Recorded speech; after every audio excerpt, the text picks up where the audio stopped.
Political parties have reacted to the day's ruling by the Constitutional Court, and the Office of the Public Protector also had its say.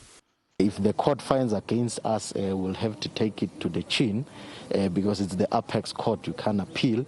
But you will notice that we also have a dissenting judgment on the matter, Mogoeng being with us on the issues that we have raised in the report, particularly on the issue of whether the president misled Parliament or not. Former DA leader and now leader of One Movement SA, MAIMANE, who took the matter to the Public Protector, says whilst he accepts the judgment, it is still important to question the appropriateness of funding from certain companies. I only asked the very fundamental question, which is whether was it willful misleading of Parliament, and therefore I respect the outcomes of the court.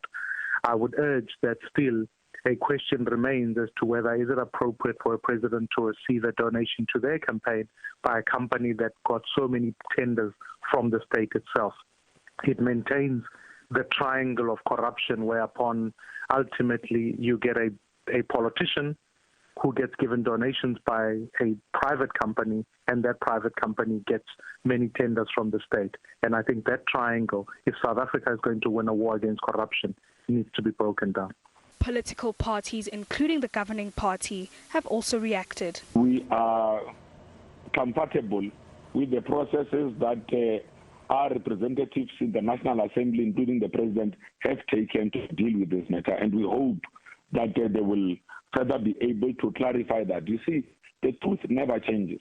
The President has already given a vision, and the vision that the President has given, including the clarification that he has provided, has been accepted by the Apex Court. We remain concerned, of course, that the trend which is emerging out of the Public Protector Office, wherein there is a continuous erring insofar as the interpretation of the law is concerned, and a trend as well to seek to rewrite laws of the country for all intents and purposes through the back door. Legal experts say courts look at facts when deciding on a matter. Findings by the courts can only be made based on factual and correct evidence being presented to court. So the opposition political parties can, of course, now debate and claim that the Constitutional Court has made an error. We saw the same with the ruling pertaining to Jacob Zuma, with the Jacob Zuma Foundation,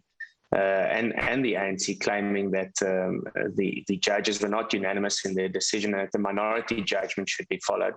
But unfortunately, you know, the old notion of if you allege, you must prove rings true. So in the event that the opposition political parties claim that Mr. Ramaphosa was dishonest and was not transparent pertaining to his bank statements and to the donations that his campaign received, then they must back that up with factual evidence. This ruling comes as Parliament is initiating the process to determine whether the Public Protector is fit for office. Nosipho Mncube, SABC News, Johannesburg.